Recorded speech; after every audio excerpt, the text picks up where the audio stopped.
Tenan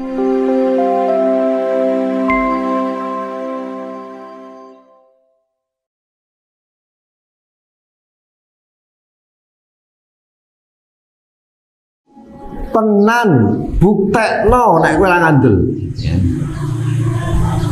Akhirnya ya si laki-laki tadi mungkin ya untuk ngetes juga bisa apa tenan ora to. Tak titenane, kok nek ora awas ya. Wis ya, iki ora sida tak ketok. Tapi janji kowe ngapusi engko nek nganti ra ana duwite ning isor bantal ya. Awas ya. Nah, akhirnya dia pulang, tidurlah dia. Pagi dia lihat dibuka ya bantalnya. Bu, ajaib, ada uangnya. Seneng kan? Oh, rasa dadak kerja, rasa usaha turu kok ning ngisor bantal duit sapa sing ra gelem kan? Wong biasanya kan gitu, cenderung pengennya pelak-pelak untuk duit kan gitu. Ora rekoso ya.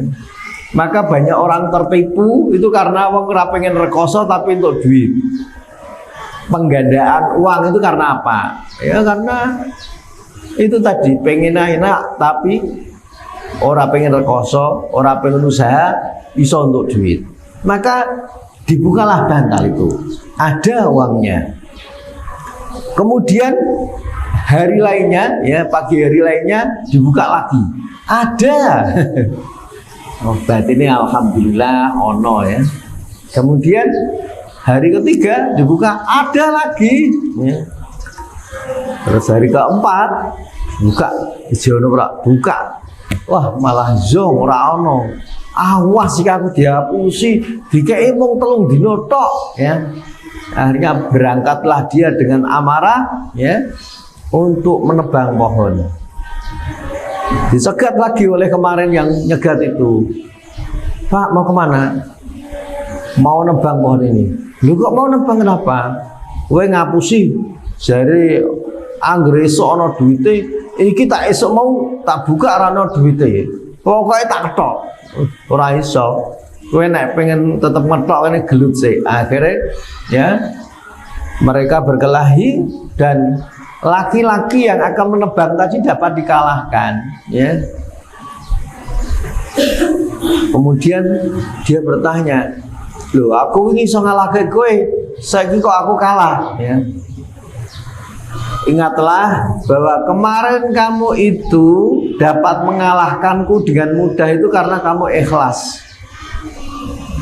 Tapi hari ini kamu berangkat dengan amarah karena ning isor bantalmu ra ono duwite, sehingga kamu dengan mudah saya kalahkan. Nah, banyaknya masalah, kemudian kita pontang-panting tidak bisa ngatasi, ya. Kemudian kita ya terjerumus di berbagai masalah, bahkan berbuat haram itu karena kita ini sudah tidak ikhlas. Maka urusan-urusan kita ini kalau pengen selamat, pengen baik itu harus dimulai dengan ikhlas.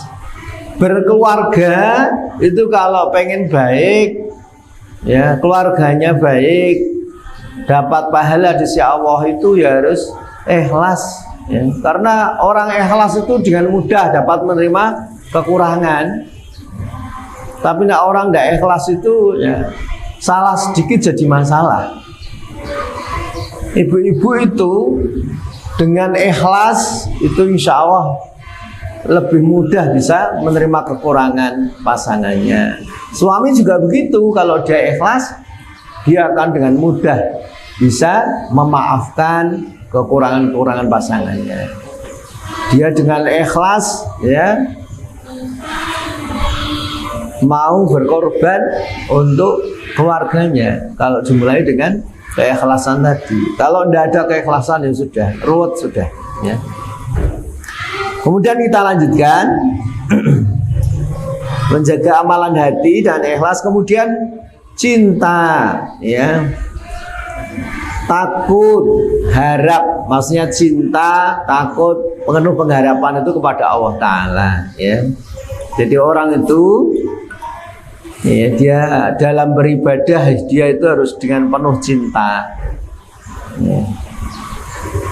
ada rasa takut, ya. Cinta dengan amalan yang dia lakukan itu, ya. Ada rasa takut, ada pengharapan. Bu, Pak, mengapa kita ini kalau ibadah harus cinta, ya?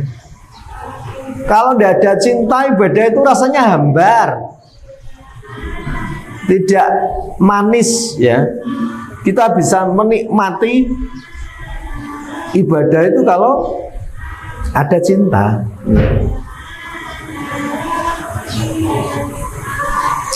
Kita dalam melaksanakan amal keseharian, ya, pekerjaan-pekerjaan seharian itu akan lebih enak, ya, lebih indah, lebih enjoy itu kalau ada rasa cinta. Ya, apalagi ibadah yang dibangun, ya, kepada Allah Ta'ala ini tentu harus dengan penuh cinta. Lah, kita bisa cinta itu kalau paham, kalau ngerti, kalau kenal, ya. Contohnya ketika sholat lah, ya. Sholat itu kan, ya, biar kita bisa menikmati sholat atau ibadah yang lain itu harus ada cinta, ya.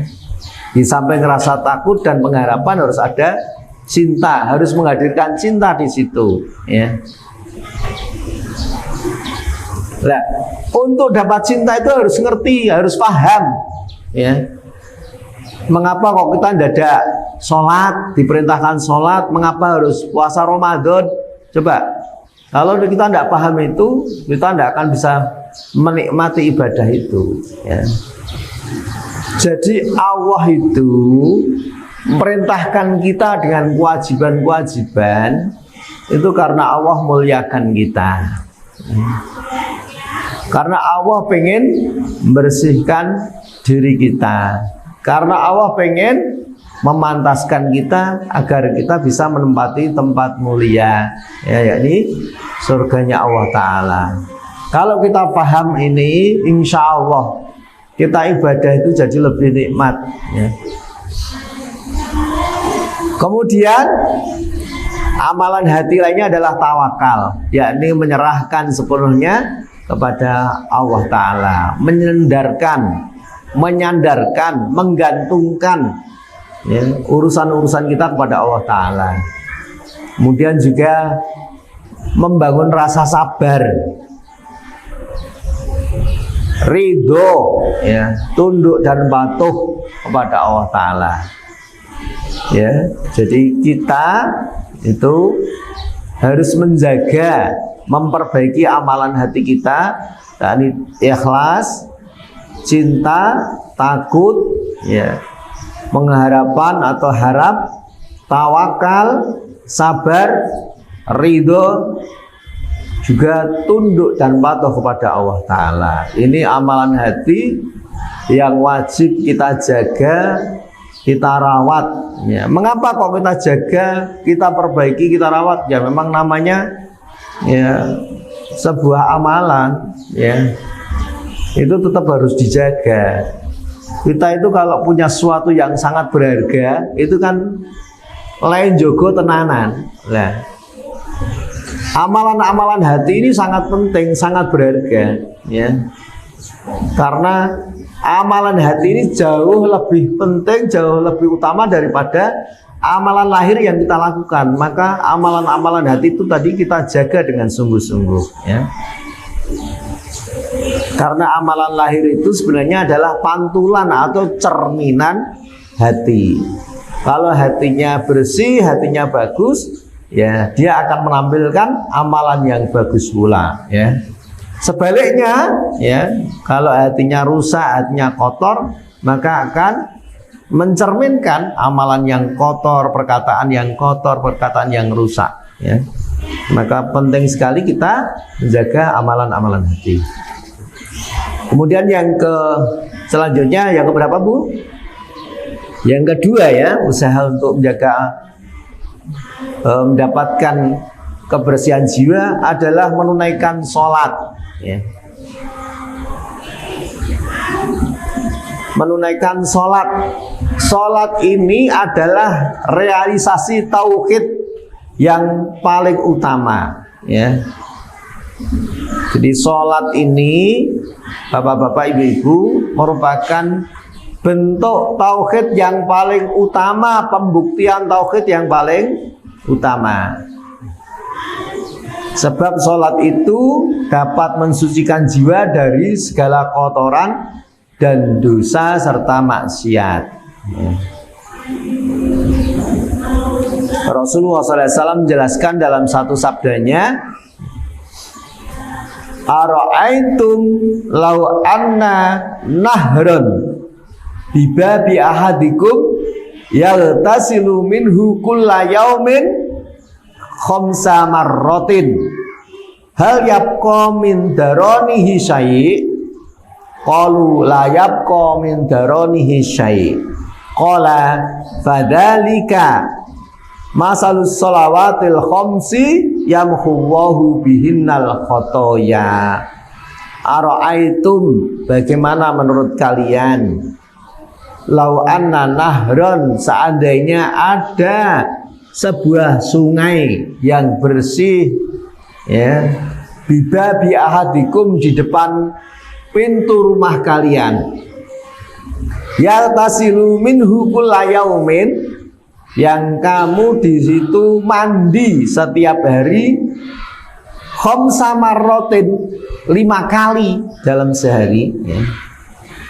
Hal yabqa min darani syai', apakah kamu masih mendapati kotoran dalam tubuhmu? Qalu la yabqa min darani syai', tentu tidak akan ada kotoran ya Rasulullah, ya. Tentu tidak ada sedikit pun kotoran. Qala fadzalika, maka demikianlah masalus sholawatil khamsi, ya, perumpamaan sholat yang 5 waktu itu, yamhullahu bihinnal khotoya, ya, dijadikan oleh Allah Ta'ala untuk membersihkan dosa-dosa kalian, ya. Jadi hadirin rahimakumullah, sholat ini sekali lagi sebagai sarana untuk pembersihan jiwa dari segala dosa dan maksiat yang kita lakukan. Ya, kalau kita mandi sehari 2 atau 3 kali itu untuk membersihkan daki-daki yang ada di dalam badan kita, maka sholat yang kita lakukan 5 waktu dalam sehari semalam ini, ya, fungsinya seperti itu, membersihkan jiwa-jiwa dari dosa dan maksiat yang kita lakukan, sehingga orang yang rajin menjalankan sholat, memelihara sholatnya dengan baik, dia hatinya akan bersih, jiwanya akan dibersihkan oleh Allah Ta'ala. Bahkan orang yang sungguh-sungguh menjaga sholatnya, ya, menetapi waktu-waktunya, menetapi syarat dan rukunnya, sholat itu dapat menghindarkan dia dari perbuatan keji dan mungkar. Inna sholata tanha anil fahsyai wal mungkar. Sesungguhnya sholat itu bisa mencegah seseorang dari perbuatan keji dan mungkar. Jadi Masya Allah, sholat yang kita lakukan sehari-hari, ya, sholat wajib yang 5 waktu, bahkan sholat sunnah, perbuatan keji dan mungkar. Jadi sholat itu penjagaan, di samping dia juga menjadi sarana pembersihan jiwa. Sholat itu merupakan penjagaan dari Allah Ta'ala. Maka Rasulullah SAW bersabda, ihfadillaha yahfadka, ihfadillaha, jagalah Allah, yahfadka, maka Allah akan menjagamu. Maknanya menjaga Allah itu adalah, ya, menjalankan perintah-perintah Allah, menjauhi larangan-larangan Allah. Salah satunya adalah sholat ini, ya. Maka dengan sholat itu, dengan kita menjaga hak-hak Allah, perintah-perintahnya, menjauhi larangannya, itu menjadi sarana penjagaan dari Allah Ta'ala bagi hambanya. Maka dengan memahami seperti ini, tentu kita memandang bahwa sholat itu tidak menjadi beban, bahkan kebutuhan kita yang harus senantiasa kita jaga, kita laksanakan, karena akan menjadi sarana diri kita menjadi bersih, dibersihkan dosa-dosa kita, ya, dijadikan bersih hati kita, sekaligus Allah memberikan penjagaan bagi kita, ya, dari perbuatan keji dan mungkar. Ya Allah. Ya.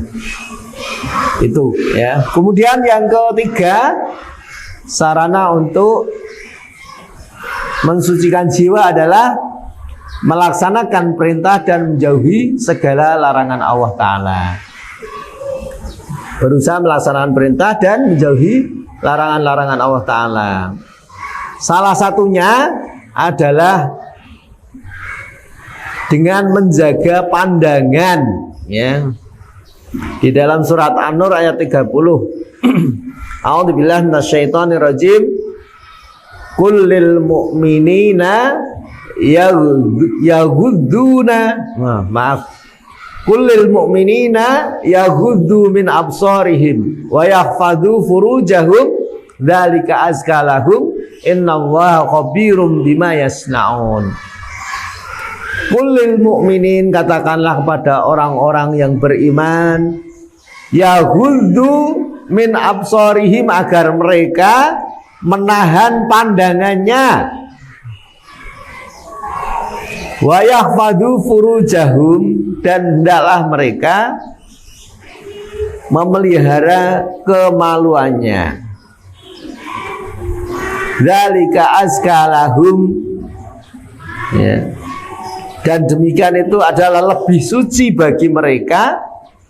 Innallaha khabirum bima yasnaun. Sesungguhnya Allah Maha teliti dari apa yang mereka lakukan, dari apa yang mereka berbuat.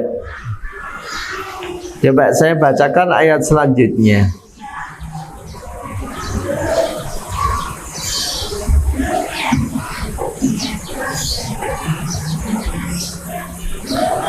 Ayat selanjutnya di 31, ya, itu juga memerintahkan kepada kaum wanita. Kalau tadi itu kan Allah memerintahkan kepada laki-laki yang beriman, hendaklah mereka menahan pandangannya dan memelihara kemaluannya, ya.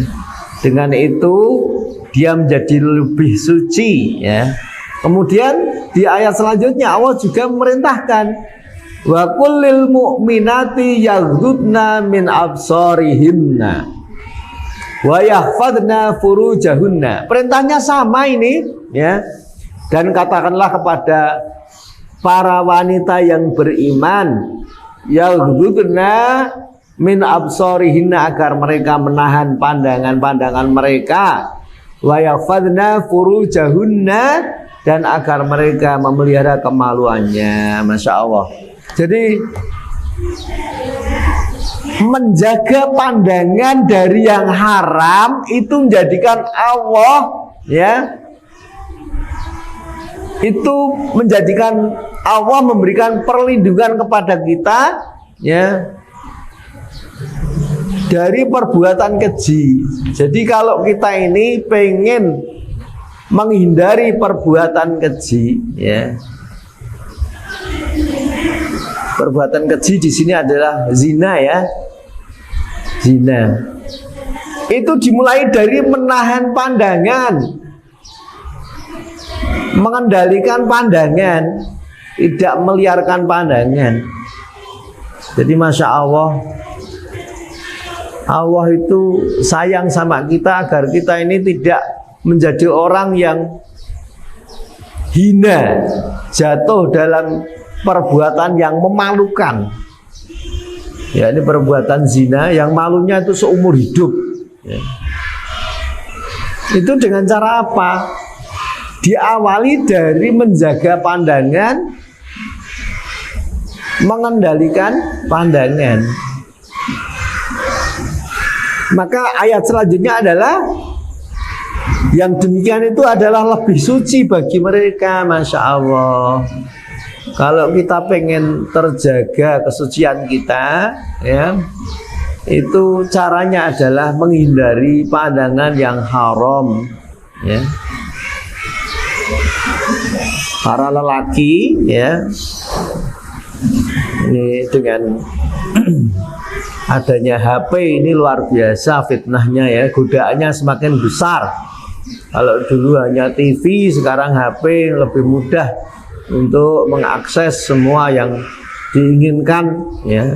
Maka ini menjadi tantangan bagi kita untuk bisa lebih mengkondisikan agar barang ini tidak menjadi maksiat bagi kita, agar tidak menjadi sarana penambah dosa bagi kita, adalah dengan menjaga pandangan, ya, menguat-nguatkan diri untuk, ya, menghindari pandangan yang haram yang ada di dalam HP kita ini. Karena HP ini dulu TV itu paling satu ruangan, ya, di ruang tamu atau di ruang keluarga, yang itu ditonton oleh banyak, ya, keluarga. Dan sekarang HP ini pribadi-pribadi, setiap orang punya, ya, dibawa sendiri-sendiri, sehingga ya menjadi tantangan bagi kita untuk lebih, ya, bisa mengkondisikan iman kita dengan, ya, menjalankan perintah Allah Ta'ala untuk menahan pandangan, ya. Dengan menahan pandangan kita bisa memelihara, menjaga kemaluan, ya, dan itu akan menjadi kebaikan bagi kita. Kita menjadi pribadi yang bersih dan suci, ya. Itu saudara-saudara sekalian, ya, 3 perkara yang bisa, ya, menjadi sarana, ya, untuk membersihkan jiwa, mensucikan hati, ya. Yang pertama adalah menjaga amalan-amalan hati, yang kedua adalah menjalankan sholat atau menjaga sholat, yang ketiga adalah melaksanakan perintah dan menjauhi larangan-larangan. Bapak-bapak, ibu-ibu, hadirin rahimakumullah, demikian apa yang bisa kami sampaikan dalam kajian duha pagi ini. Semoga ada barokah dan manfaatnya. Aku qouli hadza astaghfirullah li wa lakum wa lisairil muslimin walhamdulillahirabbil alamin. Assalamualaikum warahmatullahi wabarakatuh.